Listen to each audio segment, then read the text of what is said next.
शर्याति राजा हुए।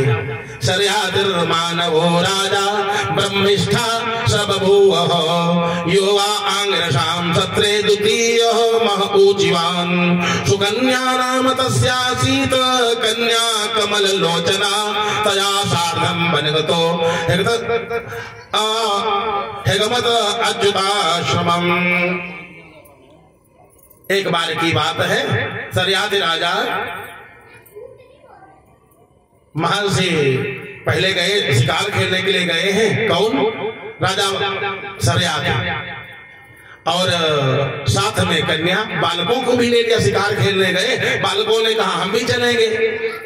तो च्यवनाश्रमम हेगमत च्यवनाश्रमम, च्यवन महाराज के आश्रम में पहुंचे शिकार खेलते हुए। और च्यवन महाराज वहां पर बैठे समाधि में तपस्या कर रहे थे। तपस्या बहुत दिनों तक किया, दीमक लग गई।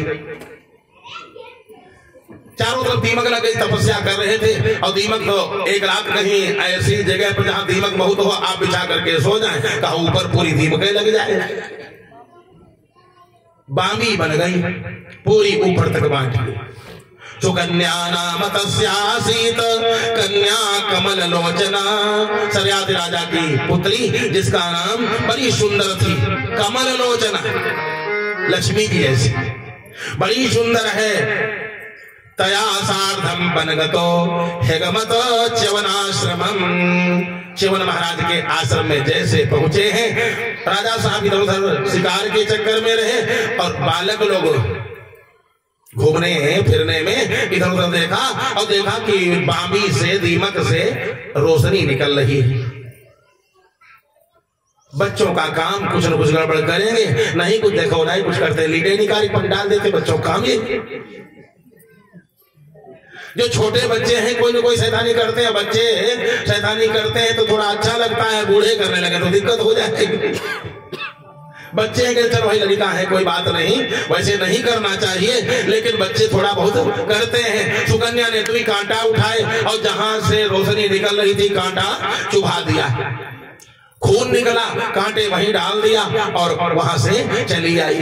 शिकार खेल करके महाराज शर्याति घर पर आए और जैसे आए हैं सबकी वायु रुक गई, पेट फूलने लगा, घोड़ी घोड़ा सब मरने लगे, सबकी वायु बंद।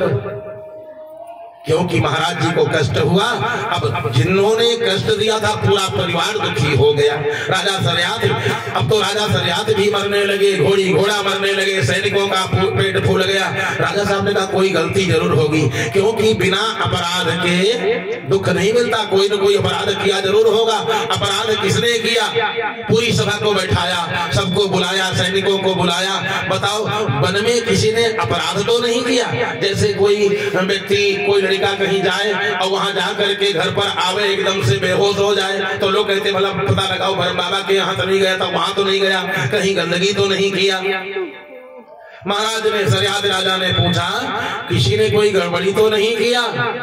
सुकन्या बोली पिताजी हम वहां जो गए थे बाबा के आश्रम में, एक बाबा का आश्रम था ना, हाँ था, वहां रोशनी निकल रही थी मिट्टी से, मैंने उसमें तो कांटा चुभो दिए थे, उससे खून निकला था। अरे चलो जल्दी से चलते, बताओ चल के। यहाँ जैसे सुकन्या को लेकर के राजा शर्याति आए, देखा च्यवन महाराज बैठे। च्यवन महाराज को जैसे देखा, महाराज गलती हो गई, महाराज गलती हो गई, अभी अबोध बालिका है, ये कुछ जानती नहीं, महाराज क्षमा करें। जैसे सुकन्या च्यवनम, जैसे सुकन्या ने देखा बाबा अंधे हो गए, आंखें फूल गई। अरे क्रोध में आ गए च्यवन महाराज, आप तो केवल क्षमा मांग रहे हो, मैं क्षमा अगर कर भी दूं तो हमारे अब जीवन का सहारा कौन बनेगा, भोजन कौन देगा? अच्छा आंखें न हो तो, कान खराब हो जाए कोई दिक्कत नहीं, चलो सुनोगे नहीं, कोई बरबराए तो बरबराते रहे, क्या करेगा? कान कमजोर हो जाए बुढ़ापा में तो ठीक, कोई बड़ी बात नहीं, ठीक है हम तो ठीक है। जैसे किसी को कुछ बरबराना होगा अपन बरबराते रहे, क्या करने को? सुनो ना तो कोई क्रोध ही नहीं आएगा, सुनो ना तो कोई क्रोध नहीं आएगा। एक जगह हम पढ़ाते थे पहला आश्रम में नैमिष में, तो एक मास्टर साहब थे, वहीं के रहने वाले थे मास्टर साहब। और उनको सुनाई कम पड़ता था। अब वो रोज लेट आए। अब एक दिन लेट आए और मशीन लगाते थे। तब तक स्वामी जी देवीदास जी ने डांटना शुरू कर दिया, तुम बहुत नालायक हो, धूर्त हो, इतना देर में आते हो, वेतन पूरा देते हो और ये बात ठीक नहीं है, विद्यालय गौरव। तो उन्होंने ऐसे मशीन निकाल दिया। करीब 15-20 मिनट तक देवीदास जी मार बर करते रहे, ये कर देंगे और जानते नहीं विद्यालय ग्रेजुएट हो गया, तुम्हारा नाम हम काट देंगे और बस ऐसे रहोगे, हम नहीं जानते हैं, रोज देर करते हो, विद्यालय ऐसे चलेगा। खूब जब डांटे, बहुत डांटे। और उसके बाद में अब इधर से कोई उतरे नहीं, क्यों जब सुने ही कुछ नहीं, उतरे नहीं। वो बड़े ज्ञानी बेनीगंज से आते थे, तो बोले कि अभी तुम्हारी कुछ समझ में नहीं आया, कल से यही करोगे क्या? महाराज जी का कुछ हमसे कहा रहा होगा, आप बताओ भला। तब ऐसे मशीन किया, कल महाराज कुछ का हमसे कह रहा होगा। अगर महाराज जी कुछ हमसे गलती हो तो माफ किए हो। अरे कल 15 मिनट हमारे बेकार चले गए, हम बड़बड़ाते रहे, अब इतनी गुस्सा दोबारा कहाँ आएगी? देवीदास जी में बहुत ही सुंदर संत थे। कल दोबारा इतनी गुस्सा थोड़ी आएगी तो हमसे दोबारा वही कहे। कल महाराज जी हमसे कहा हो तो दोबारा फिर वही कहो। कहने का तात्पर्य, अगर बुढ़ापे में कान कमजोर हो जाए तो कोई बात नहीं, लेकिन भगवान आंखें ठीक रखें, नहीं तो मालूम नहीं होगा क्या खा रहे हैं, कौन आ रहा है, कौन जा रहा है। अरे यहाँ तक मलमूत्र भी त्यागने जाना है तो कोई लेकर के जाए, भगवान करे आंखें सबकी ठीक रहे। तुम्हारी पुत्री ने हमारी आंखें फोड़ दिया, अब बताओ हमारा तो जीवन बेकार हो गया। तुम चाहे लाख बार क्षमा मांगो, हम क्षमा कर भी दें, हमारा जीवन बर्बाद हो गया, हम क्या करें? सुकन्या ने कहा, पिताजी मैं सेवा करूंगी, मैं सेवा करूंगी। सुकन्या ने कहा, मैं सेवा करूंगी। पिता ने कहा, बेटा तुम्हारी उम्र ये है, तुम इतनी सुंदर हो, ये कुरूप अंधे किसी काम के नहीं, इनके साथ रहोगी दुनिया पता नहीं क्या कहेगी। अगर तुम सेवा भी करने लगो किसी वृद्ध की, कोई लड़की कोई कन्या रोज सेवा करने जाने लगे तो दुनिया किसी को छोड़ती नहीं है। बड़े बड़े महात्माओं पर भी लोग लांछन लगा देते हैं, लोग पता नहीं क्या कहेंगे। कहा, पिताजी आप दान कर दो, हमने इनको पति मान लिया, हमने इनको पति मान लिया, तब तो दुनिया नहीं कहेगी। वहीं पर कन्यादान कर दिया। लेकिन धन्य है ऐसी पुत्री जिसने उंगली उठाने वाला काम नहीं किया, कन्यादान हो गया। सुकन्या च्यवनम प्राप्य पतिम परम कोपनम क्रोधी नंबर 1 के। कुछ बाबा लोग बहुत क्रोधी बहुत होते, कुछ बाबा लोग होते हैं उनके क्रोध एकदम नाक पर गुस्सा रहता है। सुकन्या च्यवनम प्राप्य पतिम परम कोपनम प्रीणयामास चित्तज्ञा अप्रमत्तानुवृत्ति भी। लेकिन क्रोधी होंगे तो क्या करने को, हमको सेवा करना है, हमको क्रोध से कुछ लेना देना नहीं है। अब क्रोधी भी है, वृद्ध भी है, धन पास में नहीं है क्या? केवल भगवान की भक्ति है, क्योंकि भगवान के भक्त थे, तपस्या में लीन थे। दीमक लग जाए, समझो कितना बड़ा तपस्वी होगा जिसके शरीर में दीमक लग गई, तो तपस्या का धन था, भक्ति का धन था। आज सुंदर सेवा करने लगी, काफी समय बीत गया सेवा करते करते, और महाराज ने भी परीक्षा लिया, देखे सेवा करेगी या नहीं करेगी। ये भी इसने सत्संग किया था, इस सुकन्या ने सत्संग किया था कि चाहे जैसा पति हो सेवा करना चाहिए, अगर भाग्य में अच्छा पति लिखा होगा तो मिल करके रहेगा। अब कहो क्या बूढ़ा जो क्रोधी है क्या सुधर जाएगा? कुमार्ग पर चलने वाला क्या सुधर जाएगा? हाँ बिल्कुल सुधर जाएगा। जब अंधा ठीक हो सकता है, वृद्ध ठीक हो सकता है, तो कुमार्ग पर चलने वाला क्यों नहीं ठीक हो जाएगा? बस अपने कर्म संभालने सब काम बन जाएगा। देखा क्या, आज इसने सत्संग किया है, इसको खूब ठीक से मालूम है कि पति चाहे जैसा हो उसकी सेवा करना चाहिए। वृद्ध रोग बस जड़ धनहीना, अंध बधिर क्रोधी अति दीना।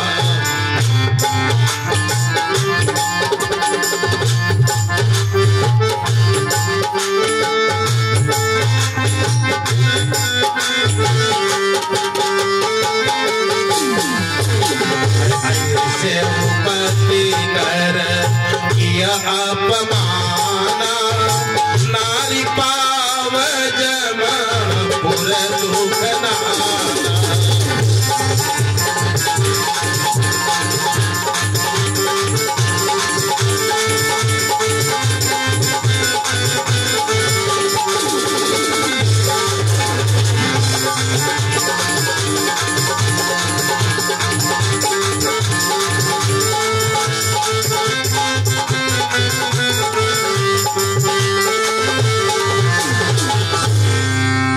अंध बधिर क्रोधी अति दीना, सब गुण है जितना बताया गया।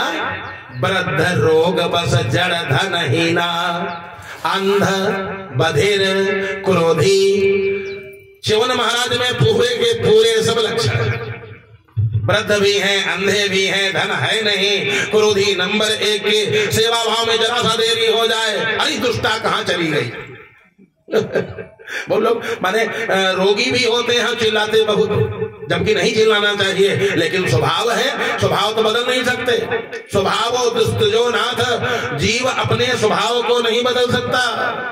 जीव का जो स्वभाव है वो नहीं बदलता। स्वभाव चाहे जितना जो कुछ हो जाए, गरीबी आ जाए, शरीर बूढ़ा हो जाए, चाहे रोगी हो जाए, लेकिन स्वभाव लोग नहीं त्यागते अपना।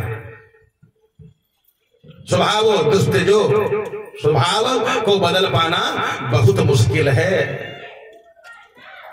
आज बड़ा क्रोध, लेकिन बेचारी जैसे कहाँ थी महाराज, बस थोड़ी देर हो गई।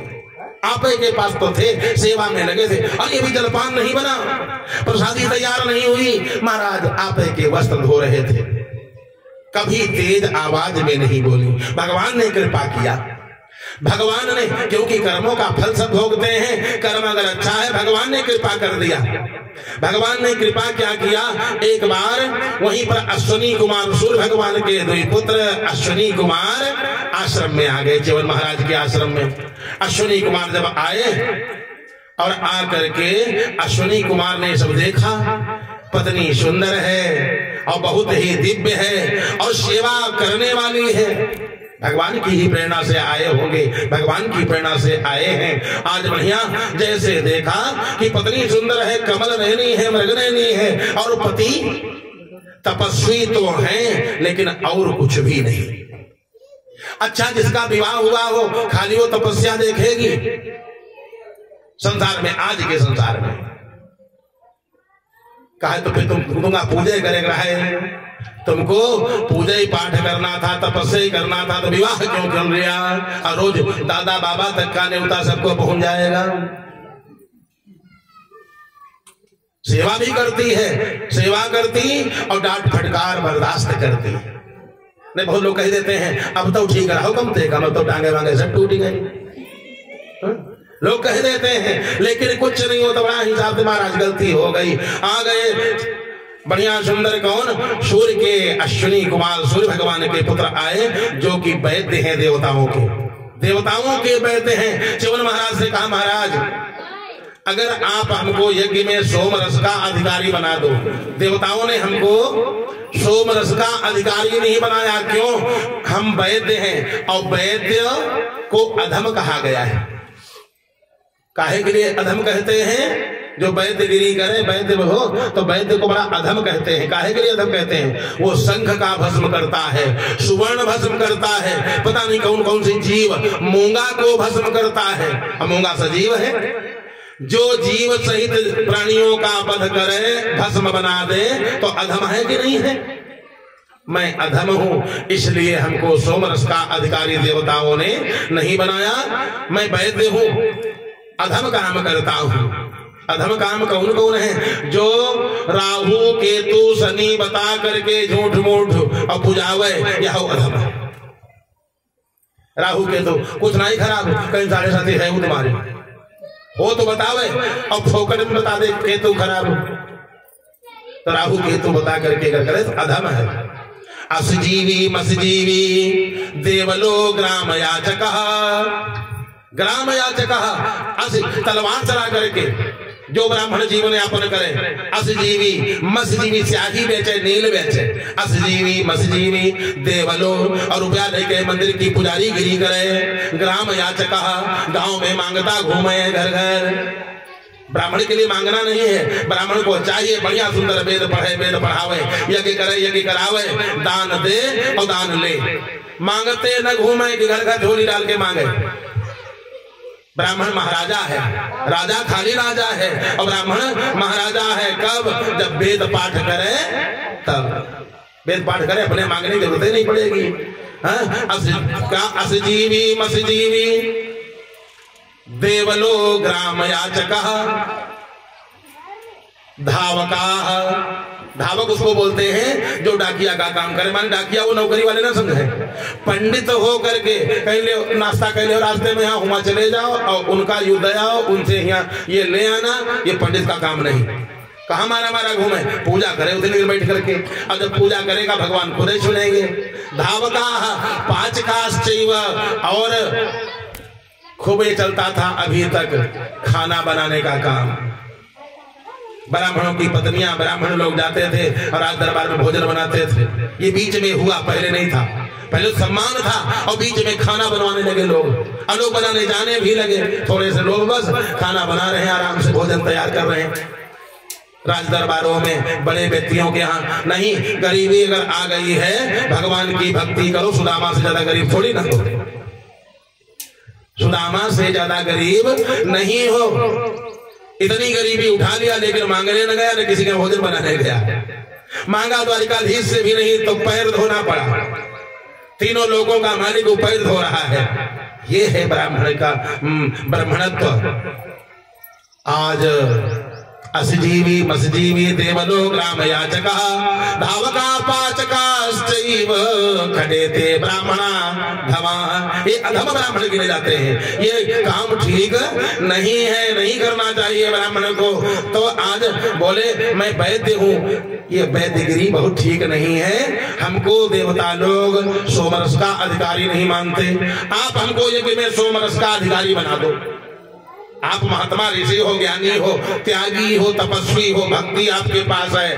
आपने अगर शुरू कर दिया, जैसे कोई बड़े व्यक्ति से कहता तो हमारे यहाँ पानी पी लो, तो सब लोग पानी पीने लगेंगे।